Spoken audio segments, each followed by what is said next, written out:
So Donovan Mitchell has been excellent this season for the Jazz, as he is possibly the Rookie of the Year. He and Ben Simmons are going to be fighting that thing out until the very last game of the season. But the offensive responsibility that he's had to take on for Utah as a rookie is kind of ridiculous. And it would be really cool for Donovan Mitchell if he didn't have to shoulder that much of a load, and if he had another teammate who could create for himself, create a bit for others, and just put up some points. So Mitchell would not be the only one to have to do all that. Well, we're going to at least see what 2K thinks of a scenario like that one, because we're going to be simulating the next 2 seasons for the Utah Jazz, but in this scenario, former Jazz great Gordon Hayward is still on Utah. He decides to re-sign rather than head over to Boston. Doesn't get injured as well, should mention that. So what can happen? Can Gordon Hayward and Donovan Mitchell together form some offensive 1-2 punch to go along with Utah's defense to make them a special team? We're going to have to find out. Let's look at the rest of the roster a little bit first. Of course, Rudy Gobert being the heart and soul of the defense. And offensively, he provides things, sure, rolling to the basket, offensive rebounds, that type of deal. But his main shtick is defense, of course. And it would have been really cool to just have Hayward and Gobert be mainstays of this Utah team for a really long time. So at least we can throw Jazz fans a bone in this video, right? Now, Mitchell and Hayward wouldn't be the only ball handlers. You'd have Ricky Rubio, who, he's got his problems, sure. But I think with Hayward's shooting, if you had Rubio at your point, and then you had between like Donovan Mitchell, Hayward, and some lineups with Jonas Jerebko or Joe Ingles, that could be a decent amount of shooting around Rubio. And when we talk about Joe Ingles, apparently fans call him a school teacher a lot for their trash talking against him. Some call him an accountant. I think all is fair. But the dude just fits into a team well, and he had a really good relationship with Gordon Hayward on the floor. They had a good 1-2 passing game going on. Favors is still going to be here. I do plan on re-signing Derrick Favors. I don't want to do any major roster shakeups just for the sake of this thing. Jerebko also playing some time at power forward. Now, one guy who's not going to be in this video is Jae Crowder, just because assuming that Hayward stays and he's there for the entire season, I don't know if the Jazz trade for Crowder at the trade deadline. They maybe still do, but I'm going to err on the side of they don't. Again, not going for any crazy roster turnover, which means Rodney Hood is going to be in this video as well. He will be the team's backup 2 guard to help out Gordon Hayward in the offense. So, personally, I think Hayward and Mitchell together would be really good. Sure, Mitchell's numbers would not be as high because, of course, Hayward would take on some of that offensive load. But I do think Utah would be a better offensive team for it overall, and defensively they'd be about the same. Now, is 2K going to think that? I don't know. I mean, I haven't done one of these videos in a while, but every time I do, they like to get kind of wild. And typically in the sense of the team sucking is a good way to put it. But we'll see, you know? Utah Jazz fans get to see Gordon Hayward in the jersey, at least for this video.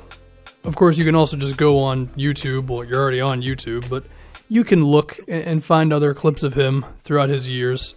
But Hayward and Mitchell together, can that be like a real 1-2 punch offensively? Hopefully 2K's simulator likes them. Quinn Snyder's a good coach, which is a big deal for 2K and how good they think you are as a team. Now, instead of just telling you what you're seeing on screen through the simulator, I will TLDR it real quick. It's a pretty up and down ride. But I'm going to talk about the Jazz just in real life a little bit, and I want to talk about the Derrick Favors situation, right? Because I think Favors is a tough one for them, because in a vacuum, Favors can play, right? He's an athlete, he's a good post-up player, good finisher around the basket, pick and rolls. I think he's an okay transition big just because he can move well, and I think he can play power forward some and small ball 5. But his problem is not always the best fit next to Rudy Gobert, of course. And I don't know, is there a better option out there at the 4 spot for them than Favors? I think that was partly why they acquired Jae Crowder, is because they would hope that Crowder and Jerebko together could maybe form a good power forward rotation next to Rudy because they both can do stuff on the perimeter. It'll be interesting to see. I don't know what the solid answer is for Derrick Favors. But another big thing with these guys is, it is funny to say this just because this whole thing is about Gordon Hayward, but like, it would be interesting to see, like, are they going to ever find another offensive source to play next to Donovan Mitchell, right? Because they don't really have that now. Of course, with Hayward on the team, they would. You know, Rodney Hood's not on the team anymore. I think he could have become that. Maybe Alec Burks, I guess, has potential. There is Dante Exum, of course. If we look at this for a moment, you see Hayward, a high teens scorer a lot of the time with Utah, continues that here. And then, as you would expect, Mitchell's numbers were down a little bit. The team did win 51 games in a very up-and-down season, where towards the end it seems like they couldn't lose. Towards the bottom in offense, around number 7, number 8, but they were also the third best defensive team, which is not a surprise to anybody. Round 1, the Minnesota Timberwolves. The T-Wolves, they have Jimmy Butler healthy in this. That's good for them and good for Jimmy. They have the best player in this series in Gordon Hayward. That is not the right person. In Jimmy Butler. My God. So could anybody else on Utah, could they match what Butler's going to do in this series? Somehow the T-Wolves acquired Zach Randolph. Luckily for him, he's not on the Kings anymore. I don't know. I mean, Minnesota's not the best defensive team, so I think with Utah's ball-moving style, I think they could get at least a couple of big scoring nights, but ultimately, I don't think Hayward is going to be able to outplay Jimmy Butler, and if you have the best player in a series, then that can be the difference for two teams that aren't too far off from one another. The key matchup would probably be the center positions, because you have Towns, who I think could bother Gobert just because he does a lot of stuff on the perimeter, and Rudy can step out of the paint, sure, but his preference is, of course, to defend around the basket. So that would be probably the big question of if Rudy can just defend Karl Anthony Towns. And as we simulate, we will see that the Jazz lose in 6 games. And if we look at the last game, Hayward with 19, 4-4, decent enough game. He only shot the ball 9 times, which is kind of weird. But Towns and Butler just went nuts.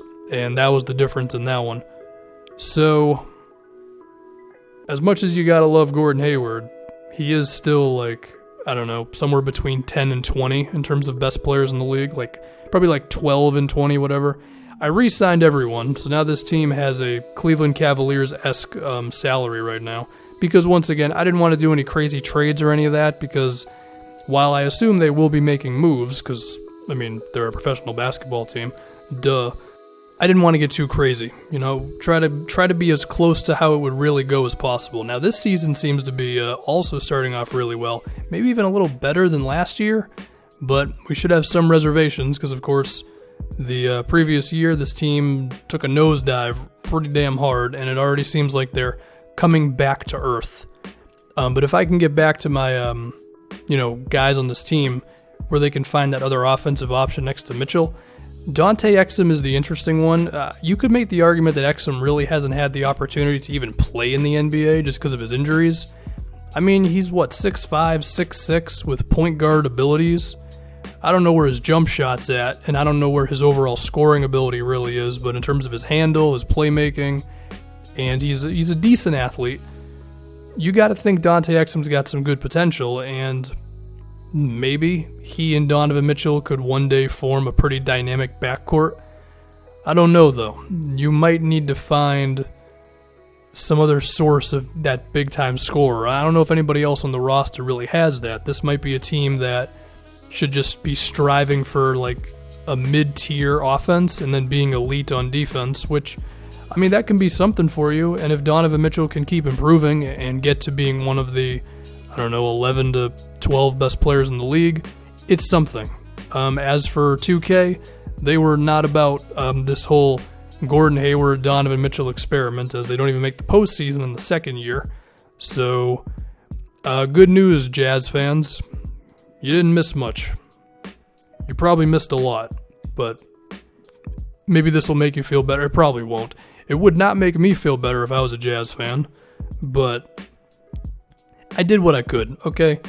I mean, if Rudy Gobert isn't going to be the special defender, that's all I can assume given that they finished around like 10th or 11th in defense. I mean, if he's not going to be that, then the team doesn't really have much of a chance. That will be the interesting thing moving forward for this Jazz team. I think they'll be fine in terms of maintaining the defense, especially because Donovan Mitchell himself is also a pretty decent defensive player. But it's not going to be Gordon Hayward, clearly. But someone's going to have to be the other source of offense for them outside of Donovan Mitchell. But as far as 2K is concerned, putting Gordon Hayward and Donovan Mitchell together, if Hayward would have re-signed, apparently it wouldn't have been that crazy. I have to disagree.